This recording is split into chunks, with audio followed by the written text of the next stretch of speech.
Good morning, and thank you for tuning in to the Andrew Tate Show, brought to you by the GSMC Sports Network. We've got a great show for you guys today. We're going to be covering the 76ers versus the Heat. We'll also be talking about the Bulls versus the Hawks. We'll also be discussing Jontay Porter receiving a lifetime ban from the NBA, and make sure that you guys stick around for later in the show when we'll be diving into our Thirsty Thursday segment for the week. Before we start, though, I'd like... Oh my gosh. Let me start over. Before we start, I would like to ask that you guys like and follow the show. Also, we get a number of questions from viewers that come in during the show, so to ensure that your question gets read out in the air, I ask that you use the tips and donation link with your question. That link is GSMCPodcast.net. This just puts your question at the top of the list so I can see it, and it also really helps the show. Sorry. Okay. Normally, Miss Faith James is normally on point, but today was slipping a little bit. How are you doing today, Faith? I'm good. I'm good. I'm ready for it to be Friday. I'm traveling back to my hometown tomorrow to go visit my parents this weekend, so I'm very excited for that. But I'm also really sore because I went back to the gym yesterday and I haven't. It's been probably about 6 months, which I'm not happy about, but it's been listen, Faith, I got no room to talk on that one. It's been about 6 months for me too. Yeah, so. And I got to get back there, but I've been so busy, so I understand. But then, like you were just talking about your first day going back to the gym, you think you're where you're at, you start hanging and banging. And you wake up in the morning, you're a little sore. Yeah, my shoulders are killing me today. Wow, so you did shoulder exercises then? Is that that's what you did? Yesterday was upper body, so I did shoulder press, tricep extensions, chest presses, and what else did I do? Let me look at my list. I have a schedule. See, I know. Oh, and I did the Arnold presses too. So you divide your body up into upper body, lower body then? Yeah. Mm-hmm. See, I normally divide mine up into push pulls. Okay, because the push muscles, the ones you push, that's your chest, that's your triceps, shoulder press, that's all push muscles. Pulls are traditionally back and and some of the back and shoulders a lot of the time. So I divide it up between the range of motion, and then sometimes I'll keep legs in there, but I normally do legs on its own day. Yeah, because legs suck and I hate doing legs. Every woman loves doing legs. We were talking about this yesterday. You see those ladies that are in the gym every day, and they're doing squats 7 days a week and everything, and it's just like, it's crazy how some girls are when it comes to that lower body. Yeah. Everyone trying to put a little hump in the back there, let's just say. Trying to get the Kim K look is the goal. Yes. And it's funny how that has changed so much. Because we're definitely different generations. And I remember girls just being so upset about forgive me for saying, like, they have a bubble butt. That was such a bad thing for a girl. The girls were trying to lose it so much. And now it's just flipped, and everyone's like, no, I want that bubble now. It's crazy how it has changed. Yeah. Didn't mean to go off into that tangent there, but it is funny how it is definitely changed. And I didn't notice it as much when I was living in America. And then I came to Europe. I know we're talking about hind ends a little bit here, but you're used to the way Americans are looking, the way they're built. And then you come to Europe and it's like, whoa, Europe is so like 1970s, 80s body styles compared to Americans, which are more curvier. So Europeans are definitely you can definitely like what is it? March, yeah, March and April. You had a lot of Canadians that came in. And Canadians and Americans, people don't realize how much they're alike. When you move away, you realize that Canadians and Americans are just so much alike, and you can totally tell where the Canadians are at. And Canadians are everywhere around here right now. And then they disappear. It's like it's different seasons for each one. But yeah, so anyway, Yeah. Faith is like, okay, that's enough of that one. Oh So, gosh. All right. all right, fire away. Alrighty, so last night we had the 76ers versus the Miami Heat. So Joel Embiid scores 23 points, has the big assist as the 76ers beat the Heat in a play-in to earn the number 7 seed. The 76ers needed all the improbable tricks they could summon to even have a chance at winning their first play-in game in team history. Nicholas Batum hit game-shifting three-pointers. Buddy Hield was in the mix. Even the promise of free chicken nuggets was enough to revive an offense and smother the boos from Philly fans that reigned inside the arena. But in crunch time, the game came down to Joel Embiid, always Joel Embiid. With the NBA MVP on the court, the 76ers proved that they had a shot at a long postseason run as long as he is in the lineup. Embiid had 23 points, 15 rebounds, and one huge assist to Kelly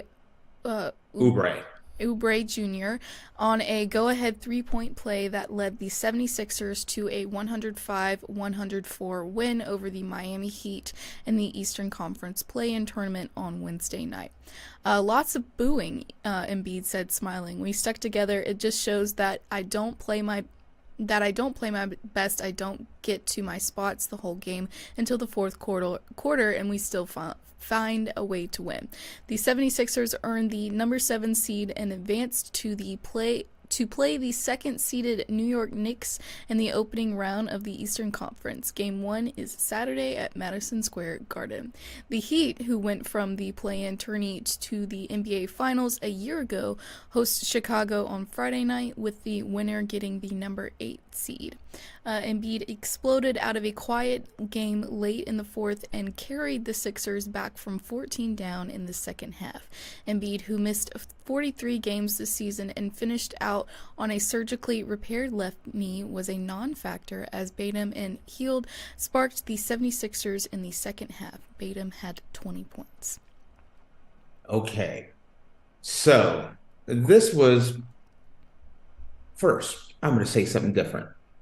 Originally, if you remember, when Joel Embiid went out, I was like, shut him down. He's too valuable. You don't want to risk more injury. Right. But now I'm going to come back and say and take it kind of back from what I've said. And the reason why it is because I feel like the play-in tournament has really helped the 76ers.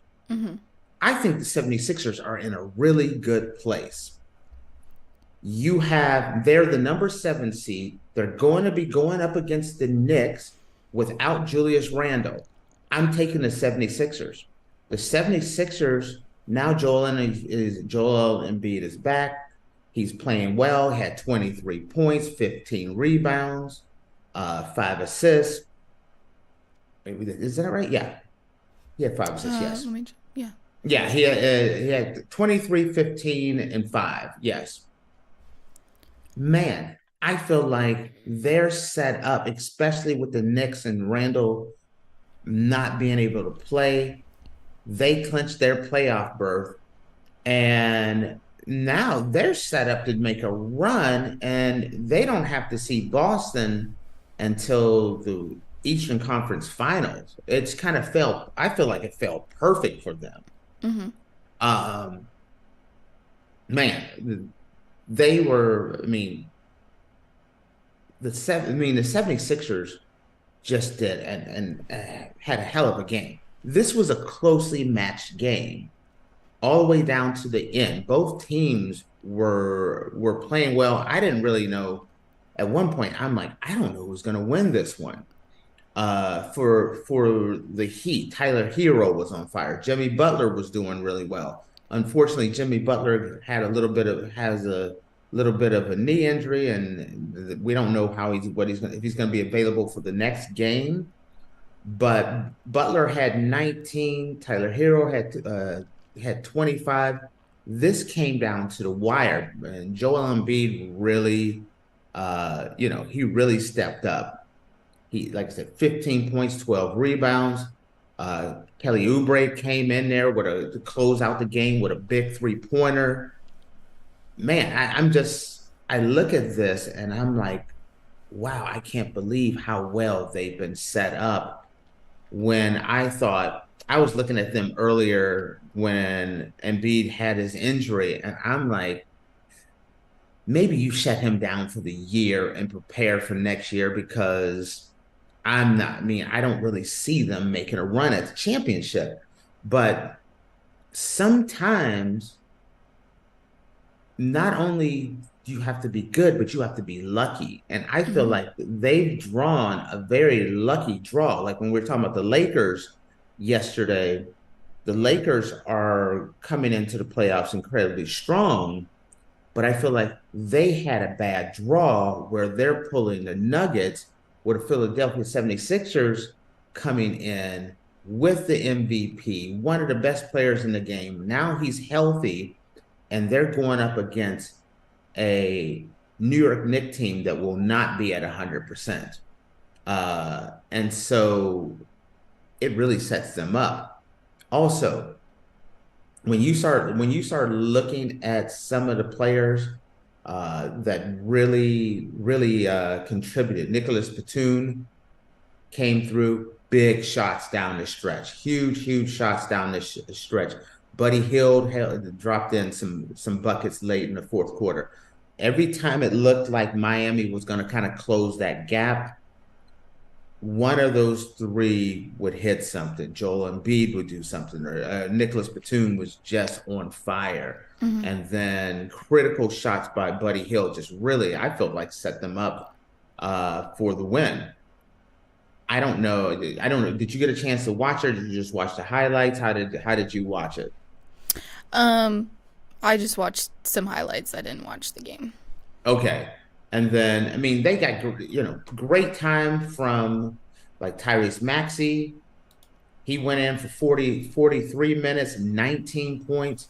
They got big time minutes from a lot of their players, which meant that Joel Embiid he had time at 30, he played 38 minutes, but I felt like they were spacing him perfectly. It was an easy, I thought, a tough game, but I really felt like they had the game in hand. Once that big shot was landed, it was pretty much a wrap. And now they're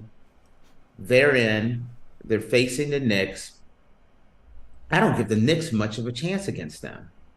Even though the Knicks are the higher seed, you've just lost maybe your second best player, if not your best player, going into the playoffs, and the 76ers have gotten their best player back.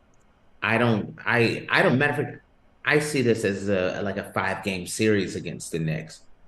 And that's where not only can this win gives them a couple extra days rest, but then going up against the Knicks, if they can wrap the Knicks up in 5 games, like I think they're gonna do, that gives them even more chance to rest as well.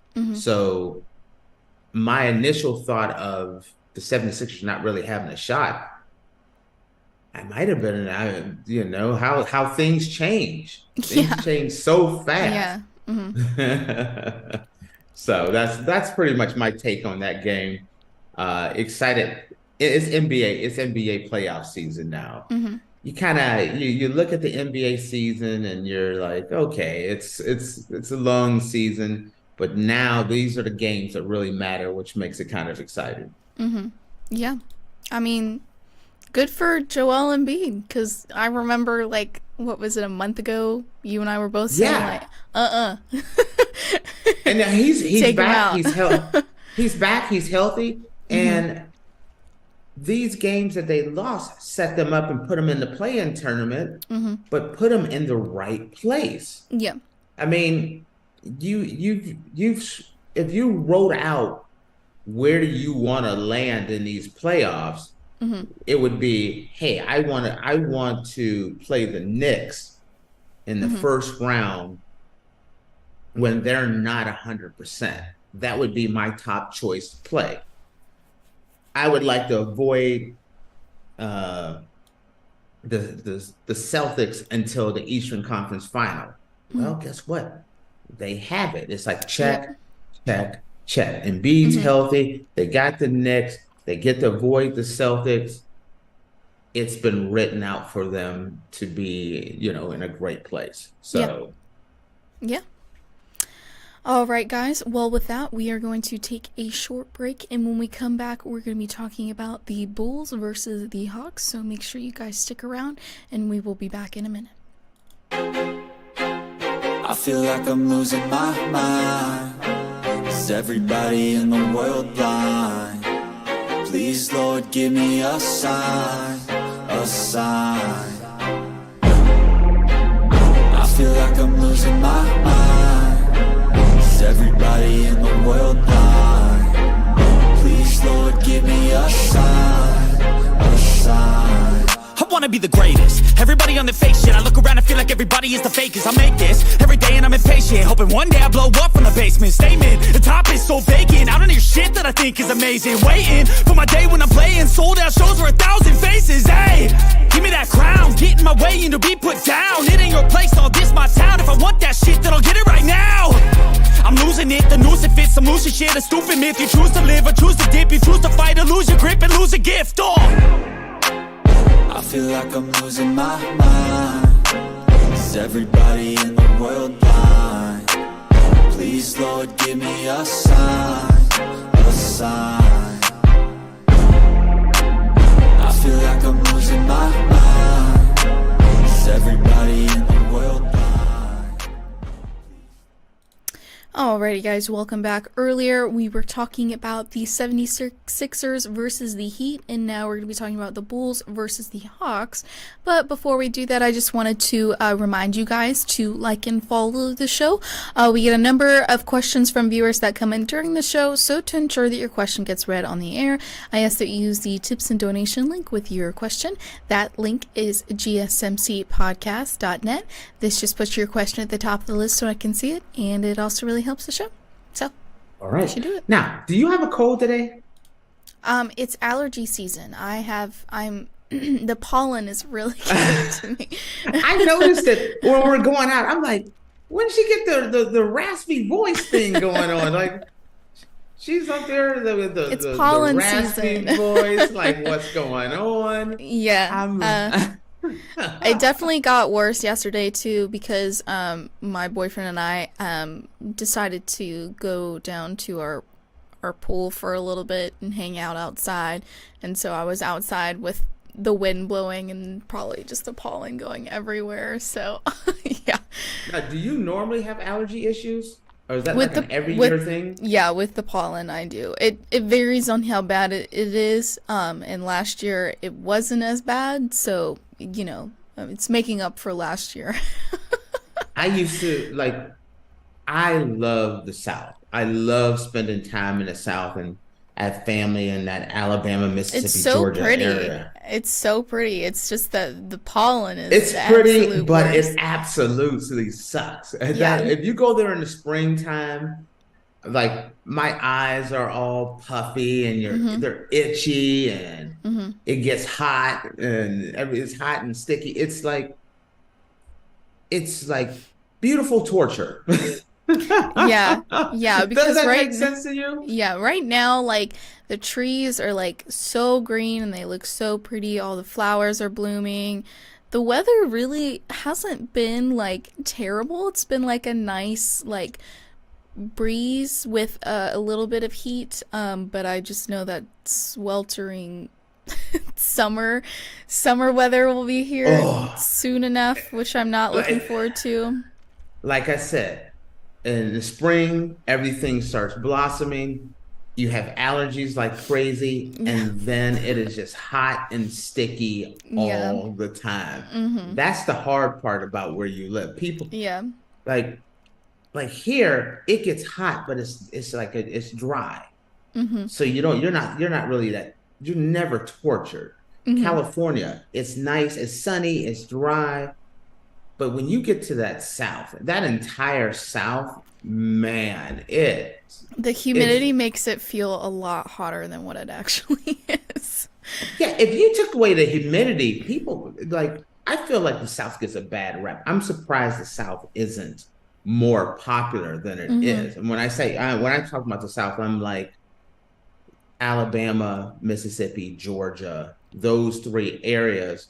I mean, there's some beautiful areas around there, and they have such a bad rep. Sometimes a bad reputation. Sometimes it does, and people don't realize how great it is. But that humidity is a bear. You got the flying pterodactyls, the flying bugs out there. Yeah. Way more the mosquitoes. Than I can handle. Oh my God! Don't even get me started on the mosquitoes. They're awful. I hate that, and that's another thing I do. I can't handle the bugs in the South. It's great.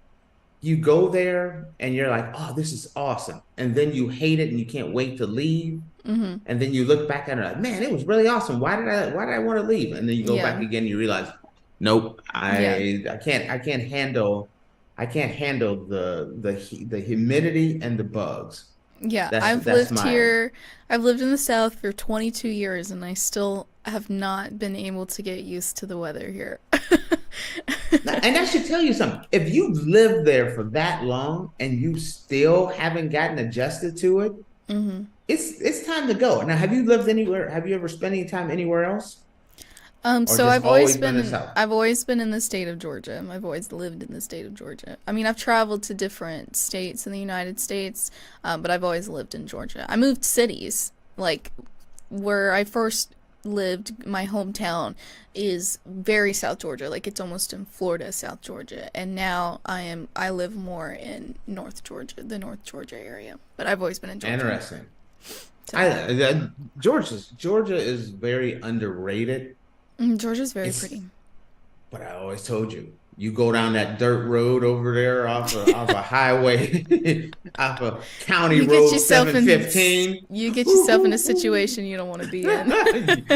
Yeah, you see Bubba over there. No, that's another interesting thing. All right, let's talk about our next game here. Alrighty, so we also had the Bulls versus the Hawks that happened last night, and the Bulls dominated the Hawks to advance in the play-in tournament. The final score was 131-116. There were times where DeMar DeRozan felt like his words weren't getting through this season, that the lesson he was trying to teach wasn't being understood. To his credit, the Bulls veteran didn't stop his post-game media sessions that at times sounded like sermons. The latest came last week when he was insisting that this shorthanded roster had to understand the moment and taking advantage of what was in front of them. It was his time to put the money on the table talk, and the message was heard. Thanks to an offense that was running on all cylinders, led by 42 points from Coby White, as well as DeRozan doing his part with 22, the Bulls dominated the first round play-in game on Wednesday, beating the number 10 seed Hawks and sending them home for the summer in 131-116 victory. What that meant was at least one more game, as DeRozan and co. would now head down to South Beach to take on Jimmy Butler and the Miami Heat. On the surface, not a good situation, considering it was Butler that ended the Bulls' postseason hopes in similar fashion last year around this time. But that was a healthy Jimmy Butler. The star injured his knee in the second half loss in Philadelphia before the Bulls game, and earlier reports had it as possible MCL issue. While Heat culture is a real thing, Butler is its backbone. The winner of the Bulls Heat would earn the number 8 seed and the right to take on top-seeded Boston, with Game 1 scheduled to start on Sunday. First things first, there was taking care of the 36-47 Atlanta team that had closed the regular season out on a 6-game losing streak and just got Trae Young back from a hand injury. The same Trae Young that they played better basketball without this season. There's a reason that the Bulls and Coach Billy Donovan had to be feeling good about the game plan at the start of the game, making sure one of the league's best defenders in Alex Caruso would get the first opportunity to put the handcuffs on Young and make sure he didn't get going. Mission accepted and mission accomplished. By the time the opening quarter came to an end, Caruso and the Bulls had built a 40-22 lead, while Young was 0 for 3 with 5 turnovers. And while Caruso was handling Young, Atlanta had absolutely no answer for White. His 42 points would be a career high, but the play-in stats are not official stats for the books. That didn't stop White, though. And then Young finished the game with just 22 points and was an eye-opening minus 27 and plus-minus with 6 turnovers. Okay. Now, let's talk about the Hawks first. Mm-hmm. The Hawks, Murray had a great game. He had 30 points. Trae Young coming back after missing 23 games. Did he look rusty? He had 20 points, 22 points, 10 rebounds. I thought, Caruso pretty much shut him down. Until Caruso has I believe an ankle injury, but for the most part, Caruso handled Trae Young. They weren't even. I didn't think Atlanta. Man, I don't think they really had at any point in this time today ever looked like, hey, they could win this. Mm-hmm. Now, switch up to Coby White. Who the hell is Coby White? Man, I'm saying it in jest, but Coby White went up. I was like, are you sure that's not Kobe Bryant?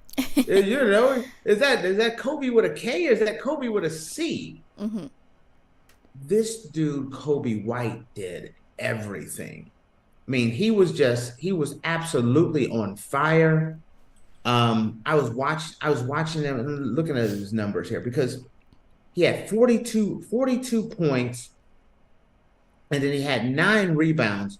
He had a couple of huge rebounds that came in that that were crippling. And then a few of his assists, he had some amazing assists. He single-handedly won this game. He made it not even a competitive game here. I mean, I felt like Atlanta came in there and they were like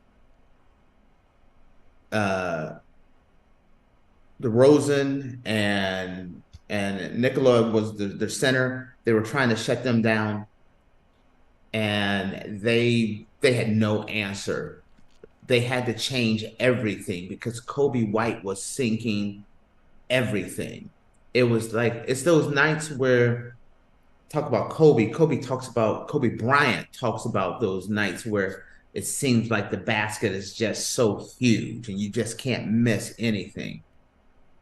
This is a play-in game. You're fighting for your life and you have the best game of your entire career. That's what Coby White did. Mm-hmm. I don't think anyone was expecting that. If you'd asked me how many points would Coby White have, I'd be like 16, 18 points. Who? And, going off for 42, mm-hmm. you can't account for that. Not to mention Trae Young, some of the critical turnovers that he had as well. it was just an outright disaster for the Hawks. Not pretty at all. I think this is the last go around for the Hawks. I could see them trading away probably Trae Young, or maybe there's gonna be some players that they're gonna do away with, and I don't know. I think what they have between Murray and Young, it's not working. And so I see it as this is on the off season. I could see some of those pieces getting moved to make moves for next year. It's going to be interesting seeing the Bulls and Miami go at it. Yeah, I was about to ask you about that and how you feel, how that's going to Well, see, here's the thing. I'm taking Miami. I felt like Coby White, he put that invincible button on and hit it once and just went off. I don't think he can do it back-to-back games. This was his best game ever as a pro. You don't normally follow up your best game ever as a pro and then continue on doing that. I feel like he's going to come back to earth with like 16 to 20 points. And I think Miami's defense and what Miami has is more than what the Bulls can handle, especially if Caruso's ankle is not, if he's not ready to play, or if it's not 100%, Caruso's defense is so critical. Former Laker, loved him when he was a Laker. He was a really popular Laker. No one wanted to see him go. You look around and you're like, no, I'm taking Miami. This one, I feel like I said, Atlanta's getting broke up. I got Chicago losing, Miami moving on, and then I got Miami going up against the Celtics, and I don't think it's going to be pretty for Miami. Whoever runs into, whether Chicago or Miami, I don't think either one of these guys can handle the Celtics. So it'll be interesting. Let's talk about the play-in. The play-in, a few years ago when they brought this in, people were not happy about it. I remember LeBron saying he wasn't really that happy about it. The play-in has become the best part of the playoffs. You look at the teams that you've had. You got the Golden State Warriors, you have the Lakers, you got the Chicago Bulls, you got the Miami Heat, you got the Philadelphia 76ers. These play-in games are nothing but star-studded games.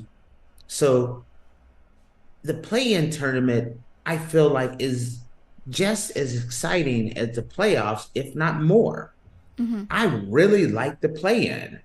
So I think it's a huge success. I think this is the third year they're doing it. Absolutely a huge success. So. Alrighty. Well, I guess we'll have to wait and see. But, Tate's pretty good about predicting stuff. So maybe. Yeah. Speaking of predictions, I predicted our next segment. Do you remember me predicting this? Yeah. So you'll go. If Tate's right about his predictions, maybe test it out, but don't do it like this guy did it, okay? So with that, guys, we're gonna take a short break, and when we come back, we're gonna be talking about Jontay Porter receiving a lifetime ban from the NBA for violating gambling rules. So make sure you guys stick around, and we'll be back in a minute. Looking for your daily fix of sports talk without having to pay for it? GSMC Sports Network is available on YouTube. Just search GSMC Sports Network. Get your fix of daily sports talk shows on YouTube, absolutely free. NFL, college football, NBA, MLB, MMA, UFC, fantasy football, and so much more. GSMC Sports Network has shows running all day long, with new sports shows starting every 2 hours. Just like on your favorite cable sports channel, except GSMC Sports Network is absolutely free. Just search GSMC Sports Network on YouTube to catch one of your new favorite shows, like the GSMC College Football Podcast, Chip Shot Football Podcast, Hoops and Heels Women's Sports Podcast, GSMC Basketball Podcast, and so many more. Check it out for yourself. GSMC Sports Network, now available on YouTube absolutely free. Search GSMC Sports Network on YouTube right now.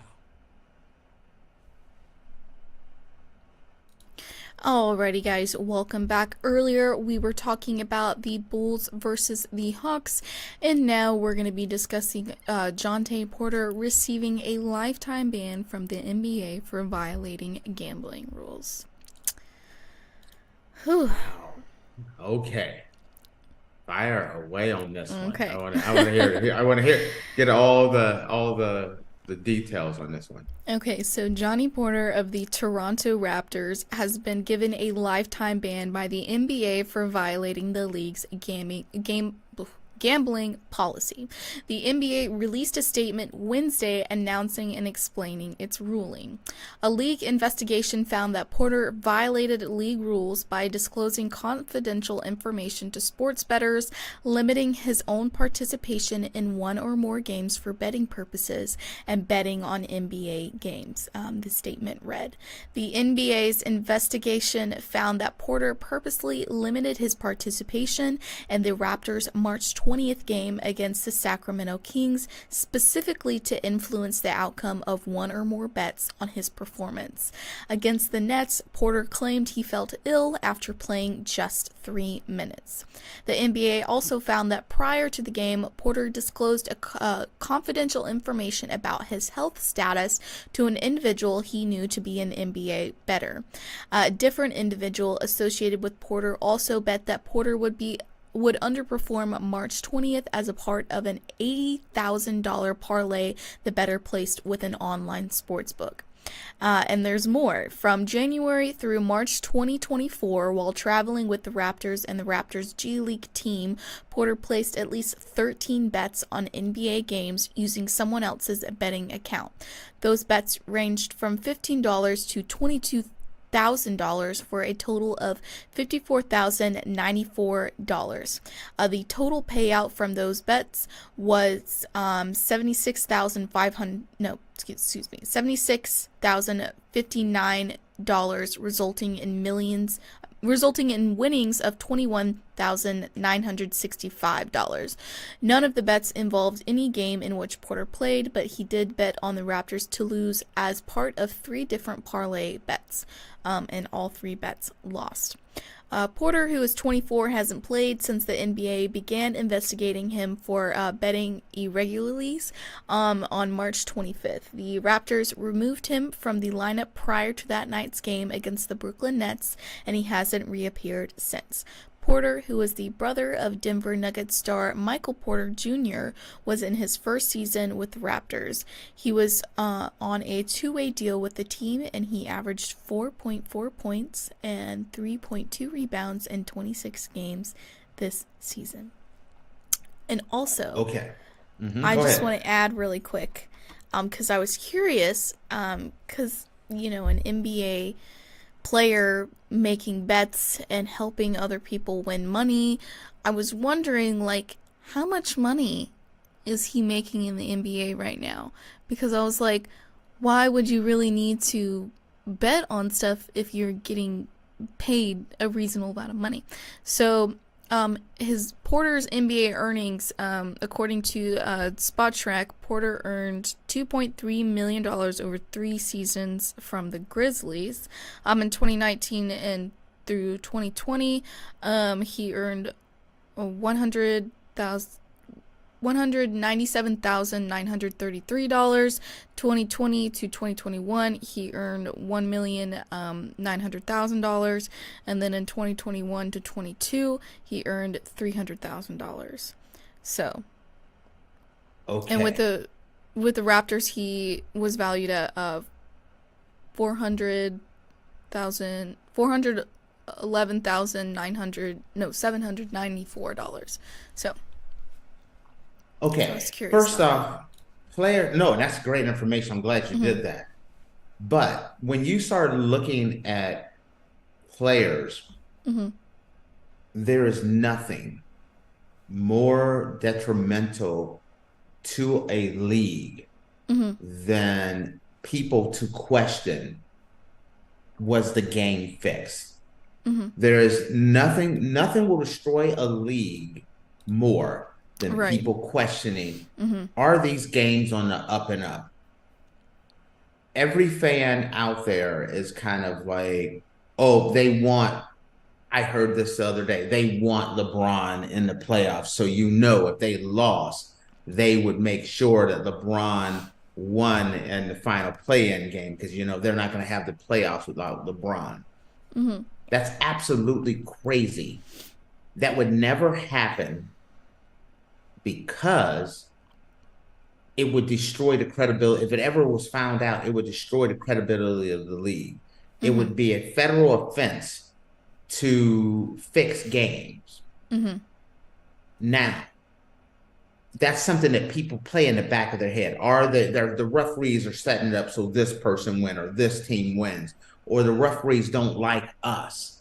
Let's say if you're a Georgia fan, I'm sure you've heard this. The referees want Alabama to win, so they're going to get all the calls. And if you're in Alabama, they want Georgia to win, so they get all the calls. See, that's what I mean. Those words. Exactly.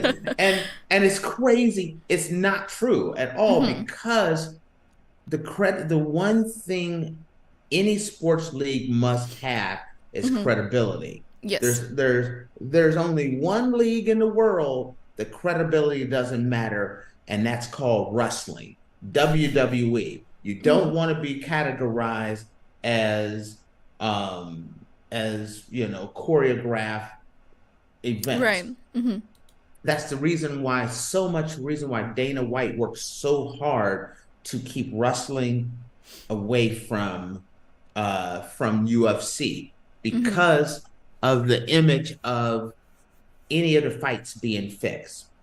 So I fast forward to in March when this first came out, and I'm in a production meeting, and we have, a number of people in our production meeting, and our basketball host Nelson brings it up. Brought Nelson up again today, and he talks about it, and I said, and you're my witness on this one. I said they should ban him for life. There should be, without any chance he should ever come back. And everyone in the meeting was really, really shocked that I said that. And fast forward a month or so later, what did he get? Ban a lifetime ban, because he's not just undermining his play. He's not undermining the game. I mean, his team. He's undermining the league. Here's my thing. Okay, fire away, girl. Wait. When my girl faked here's my thing. I just shut on up and step away. You dive right into this phase. It's such a slap in the face, especially to people who dedicate their life to this game.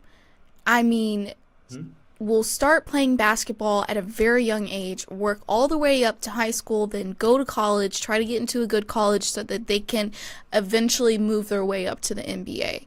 And this is just gross. This is disgusting. This is such a slap in the face to anybody else out there who their life is this game. And it just seems like he didn't really care about the fact that he received a huge opportunity that not very many people get in their life, and then he just throws it all away. He throws it all away. 1 out of a million people will make the NBA. Right.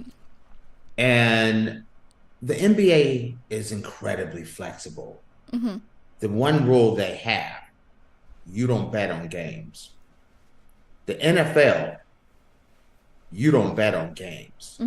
The UFC, all those guys, you can't go and say, hey, I'm going to bet that I'm going to lose this fight. You know what I mean? You can't do it. And what he has done, first off, he averages 4.4 points a game, 3.2 rebounds, 2.3 assists. That's what his average was. Yeah. Maybe instead of talking to his bookie, maybe he should have been working on that game a little bit. Maybe we should go, practice a little bit more. Or wait, Sister Faith here. I've been calling you Sister Faith lately. Maybe he looked at his stats and been like, listen, I'm only getting 4 points a game on average. I don't have a long time in this league. Maybe I need to start padding that bank account or something. I don't know. It's But just such a know- lazy mentality. It's Absolutely. such a lazy mentality to have. And I mean, and you go back and you mentioned some of the things that they found out again. If you go back to the article again and mention some of the things that they found out when they started investigating. It's way worse than I even thought it was. Yeah. Let's see. So, the NBA found that prior to the March 20th game, Porter disclosed confidential information about his health status to an individual he knew to be an NBA bettor. A different individual associated with Porter also bet that Porter would underperform. Wait. Okay, let's take these one by one. Okay. So he went to a guy that was a sports bettor and gave information saying, "Hey, About his health I'm not going to status. be playing."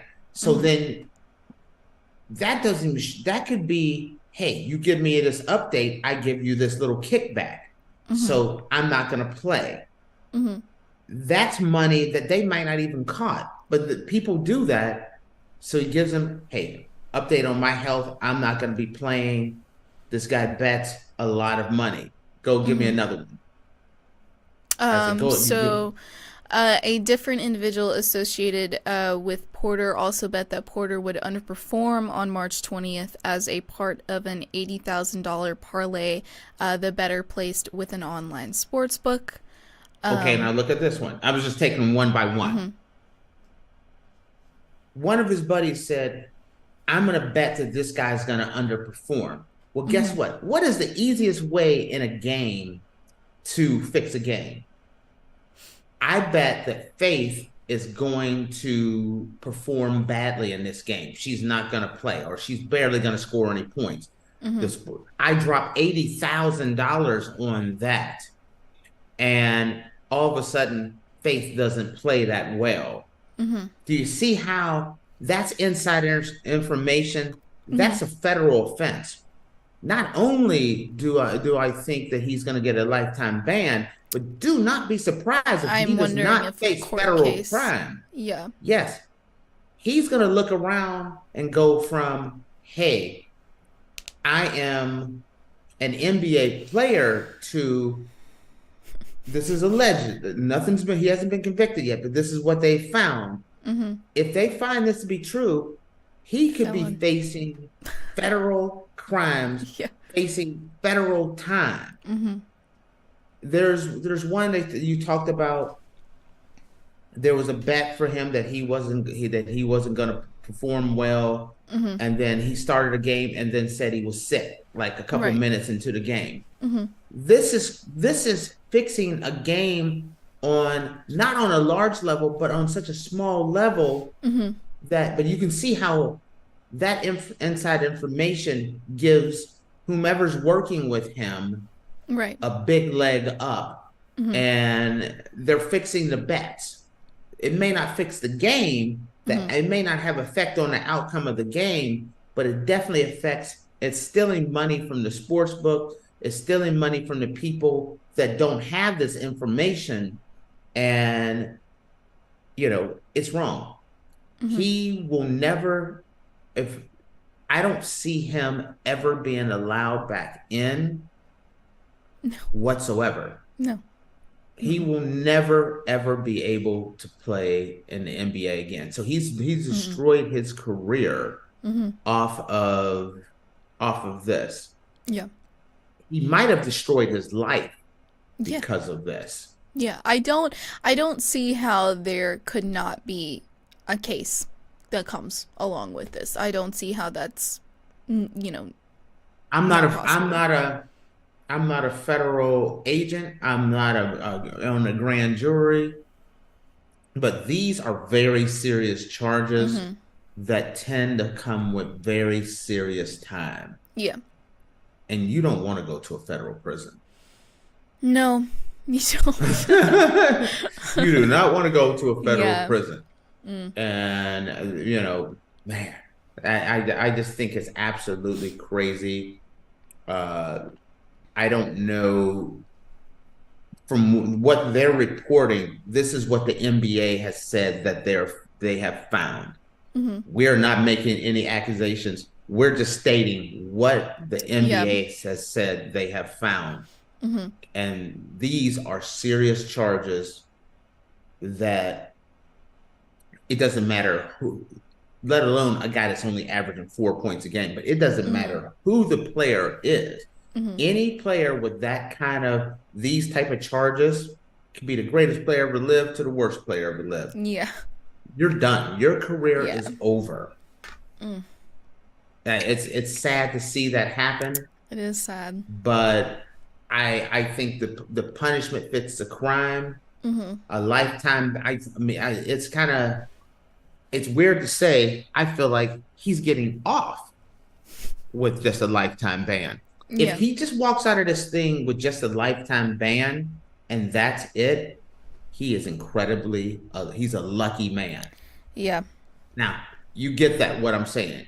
I'm going to repeat this again. If he just walks out of here with, I will never be able to play in the NBA ever again, and that's it, he is incredibly lucky. Yeah. Because the other side of that is, I'm spending the next few years at summer camp. And you understand summer camp. Yeah. Yeah, it's a federally mandated summer camp, let's just say. Yeah. Not a smart move. Not a smart move at all. So no, it's not. You know what that means now. We wrapped up. Tate always gets so excited for my little stories. Yes. So when you see something like this, it makes you like, man, I need a drink. And when you have a drink, sometimes one drink turns into 2 drinks, 2 drinks turn into 3 drinks, 4 drinks turns into something incredibly dumb. Yes.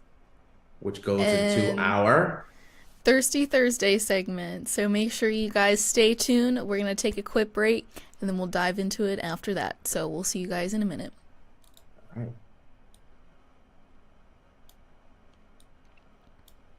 For the best and latest podcasts available anywhere, go to the podcast app on your cell phone and type in GSMC to access free content-rich podcasts on health and wellness, book reviews, sports, entertainment, relationships, social media, movies, technology, finance, and even weird news. Subscribe and download the GSMC Podcast Network's family of shows, available everywhere podcasts are found.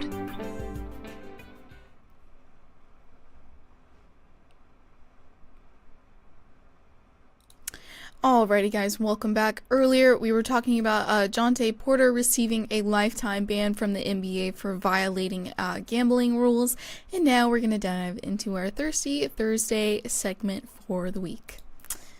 I'm looking forward to it. Okay. Okay. What's up? I was going to say, I was just looking at this, and they were showing that there was like 16 players that was banned and never reinstated. And the most recent ones, Porter, I didn't know OJ Mayo. I was Donald Sterling and Richard Drumming are the most recent ones that have been banned and never reinstated. And You that's think, watching other players, get banned from gambling, you'd think everybody well, else would be like, these guys didn't get that's not banned a good from. idea. He's the first. I think he's the first one to get banned for gambling. Let's see. OJ Mayo was substance abuse policy by Mm. smoking marijuana and abusing painkillers was his issue.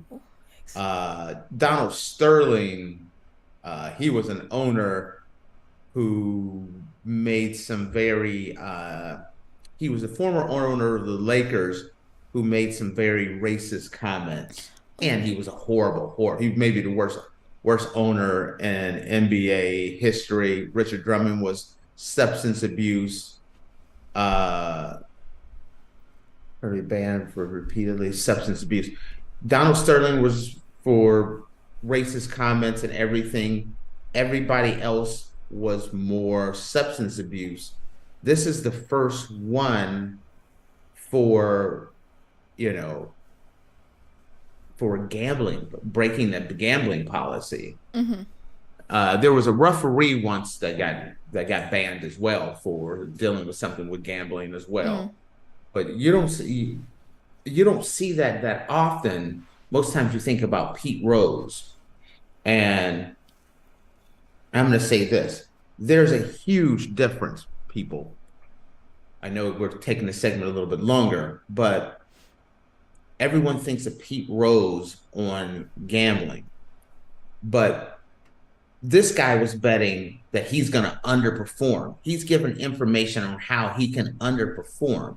Mm-hmm. Pete Rose was like, we're going to kick y'all's butt and I'm going to put some money on it. He was betting on his team to win. Mm-hmm. He wasn't saying, like, hey, I'm the manager of the Reds and we're going to get smoked. No, he was betting on they're going to win, or he's betting on other games that he wasn't involved in. But he never, from everything I have seen, he never bet against his own himself or the team he played for. This guy is betting against himself, that he's going to underperform. He's going to be sick and kind of step out of this game. This is the worst kind of way for someone to be gambling in sports. It's Mm-hmm. it's as you said, disgusting. Yeah. Yeah. So I just had to go on that whole little I Pete gotcha. Rose thing as well, A because little I want Pete. soapbox. I want Pete in the Hall of Fame. That's the reason why. Pete deserves to be in the Hall of Fame. Oh, gosh. Okay. Alrighty. Well, now we're going to dive into our Thirsty Thursday segment for the week. So I got this from a subreddit. It is Ask Reddit. This is a little bit of an older story. It was posted 8 years ago, but it was really funny, and we got some good comments with it as well. So I love when you have the comments. That's what I look for. alrighty. So it was getting towards the end of the night, and we were en route to a strip club for a reason I still can't figure out. We were driving with the windows cracked and smoking cigarettes. At this point, I was over half a fifth of Maker's Mark in, and I could feel that all too familiar feeling. I was about 10 seconds from unleashing a hot and smelly tsunami of vomit all over the backseat Oh, of this why? enclosed vehicle. Okay. Maker's Mark, huh? Okay. Yeah. Thinking quickly, I formed a plan in my drunken and panicked mind. Alex, it's so hot back here. Can you open my window a little more? It's happening. For some reason, I get it in my head that they can't find out that I'm going to drain everything in my body onto the sidewalk. This secret must go with me to the grave. Alex, I love this song. Can you turn it up? I had never heard this song before in my life, but no one was suspicious, so the plan forged on. I then unleashed, this person's very descriptive, a torrent of bile so violent that it rivaled the pea soup scene in The Exorcist. I finished my barf and reveled in the fact that I had done it. no one knew, and I was free. We got out of the car and proceeded to walk into the club and enjoy an hour of watered-down drinks and painted chests. As we were approaching the car... Whoa. They went Painted, to a what do strip you mean? club. Painted chests. Okay. Boobs. Breasts. Okay. I've never heard it called painted chest before. No, he said painted I was- boobs, but I was trying to... Okay, I'm sorry. I wasn't trying to understanding. clean it up a little bit. I was truly clueless on what you were talking about there. That is the honest truth. Got Anyway. it, Faith. Sorry. I was trying to remain professional. And I was not catching on at all, Faith. Zero. Okay, go ahead. Okay. As we were approaching the car, I hear it. A scream of rage disgust. With little to no foresight, I assumed the vomit would land on the ground despite us driving 40 miles per hour on the highway. His car looked like someone hosed it down with exclusively post-pizza vomit. I needed an escape, so I did the only thing I could think of at the time. I was even more enraged. I couldn't believe that someone could be that disrespectful. I entertained that it was probably the loud frat guys who left before us. Or bums, we just don't know. To this day, no one knows that it was me, and I regret nothing. That's a gross story. That's a outright gross story. They were very descriptive with their Okay. First off, if you've been drinking, wouldn't you just say, "Hey guys, I'm getting sick. Pull over." Normally, yes, but when you're I guess a fifth of Maker's Marker in, goo. That's one Maker's Marker. Not Maker's Mark. Okay, here first question I have is, I've seen people have Maker's Marks at their house, and whenever I have parties, I always ask people to bring a bottle to share, and sometimes people will bring Maker's Mark, so I may have some at my house. I don't look at it as that's not really a very high end drink in itself, is it? That's I'm very pretty sure low end. It's cheap whiskey, I believe. Okay, I'll double check that though. I'm just getting a little clarification on that because people love certain things, and so Maker's Mark, you know it, but I always thought of it as more of a lower end brand. This one's weird because the fact that he tried to hide it, and not the smartest thing in the world when you're like, I'm going, hey, turn this song up, this, and this, and this. This guy, yeah, I'm a loss for words with this guy. You don't, especially if it's one of your buddies. You just pull over and be like, yo, man, I'm sick. Pull over, or sometimes even quick. Ooh, pull over right now. I'm about to be sick. You pull over, everyone knows that one. Everyone jumps out. You're on the side of the road, and then you're not spray painting the entire backside of a car. If you're doing 40 down the road, what do you think's gonna happen? Tate, you've never had a drop of alcohol. You don't understand what what alcohol does to the brain sometimes.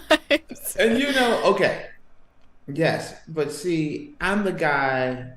All my friends are big drinkers. I'm the guy that throws a party that has a lot of booze, but I don't drink.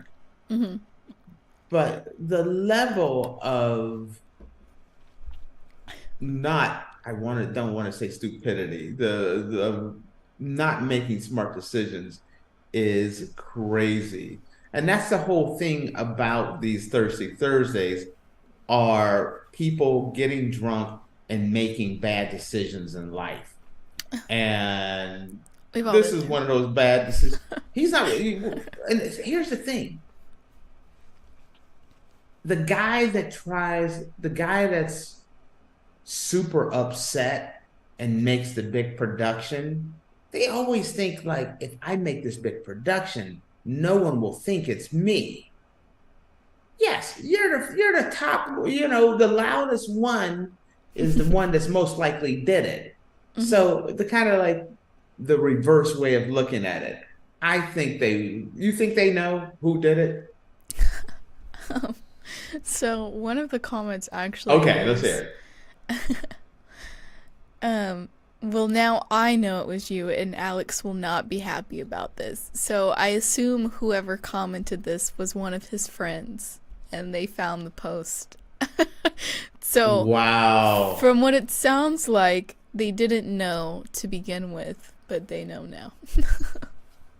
See, you're a fool. You're turning. It's like, you're turning your own self in. That's the whole thing about dumb criminals. Sometimes criminals get their own self caught. This guy he didn't drop a dime on himself. You can't be, if you're gonna do something silly, you supposed to be like, shut this up, shut it down, nobody's gonna know. You don't put it on a forum. Yeah. Well, I mean, with this story, I'm with you in saying, like, why didn't you just ask them to pull over? Because I've had many moments where I've had to pull over. Sometimes I make it, sometimes I don't. That's just a part of life. But I would not, attempt to roll the window down and throw up out of it, because I know that it's just gonna go down on the side of the car. It's not gonna go or come back in the car. Get you back in the face. So Yeah, you don't want that boomerang effect. No, you don't want to get baptized by your own maker's mark. I just want to let you know what I mean. Oh, you do not want to get baptized with some maker's mark. Your own baptism. All right, you got any other comments there? What else do you have? Someone said, did the horizontal splatter pattern not give the game away? Not watched enough CSI clearly. And then someone else said they were drunk, remember? I'm thinking his friends aren't the smartest ones ever either. It doesn't sound like any of them are the smartest people. I don't think any of them went to Cambridge. I don't think any of them. They're not going to Stanford. They're not going to Cambridge or Oxford. This is one of those very, very low end, like below community college. It's like they're barely getting in. Yeah. Yeah, they're not. I don't think they are not. They can't spell Dean's List with this group here. I'm just saying. I'm sorry. It's like 8 letters. You cannot spell Dean's List. 9 letters. So. See. Well, apostrophe S. Just let it go sometimes. Don't go down that rabbit hole sometimes. You got to stay away from that one. That is hilarious. Oh gosh. All right. Yeah. It's kind of funny, like looking at these and changing up our format and things. I kind of like these. I don't like this one. I don't like the gross ones. These are not I like the ones when they're I thought it was funny. I like the ones when you see people do dumb things and they look back and they're like, man, the guy throwing up all over my car. Ooh. At least, okay, I'm I will upset. say at least it was on the outside of the car, because that's so much easier to clean up than throw up inside your car. And trying to get that smell out of your car is just, it's awful. I had a buddy of mine that, never mind, we won't go there. Never mind. Let's just say they messed up. They borrowed another buddy's car and then messed up the inside of the car. Yes. And they felt bad, so they had it professionally cleaned. So the company came in and steam cleaned everything and all this stuff. And eventually my buddy had to get rid of that car because it still smelled so bad. when you have a professional come in and steam clean the inside of your car, and it still smells so bad that you got to get rid of your car, you got to be upset. Yeah. All right. Alrighty, guys. Well, with that, we are going to close out the show for the day. Thank you so much for tuning into the Andrew Tate Show, presented by the GSMC Sports Network. Your support means a lot to us, so please remember to subscribe to the show and leave a positive review. It really does make a difference. We also invite you to follow us on Facebook, Twitter, TikTok, and Instagram for more content and updates. Thank you once again. Have a wonderful day, and we will see you tomorrow. Peace.